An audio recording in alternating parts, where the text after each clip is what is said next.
Hello মা। না মা এখনো খাই নাই। আচ্ছা মা ঠিক আছে আসতেছি। রিফাত আমার একটু বাসায় যাওয়া লাগবো, মায় ফোন দিছে।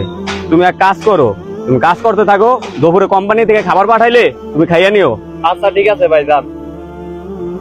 কিরে কই যাস তুই কাজ রাইখা? ম্যানেজার সাহেব মায় ফোন দিছিল, মায় বলতেছে দুপুরে নাকি তার লগে একটু খাইতে, এলিগে বাসায় যাইতেছিলাম। দেখ বেড়া, একটু পর কোম্পানি খাওয়ান দেবো, তুই ওই জায়গায় তুই খাইয়ে নিবি আর কাজ কর, কাজ করলে টাকা পাবি।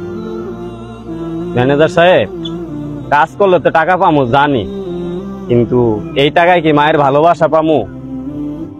আপনাদের মতন কিছু সন্তান আছে যারা কিনা টাকার কাছে বিক্রি হয়ে যায়, যাদের কাছে বাবা মায়ের ভালোবাসার থেকে টাকা পয়সা অনেক বড়। তবে সাহেব আমাদের মতন গরিব মানুষের কাছে টাকা পয়সা থেকে মা বাবার ভালোবাসা অনেক বড়।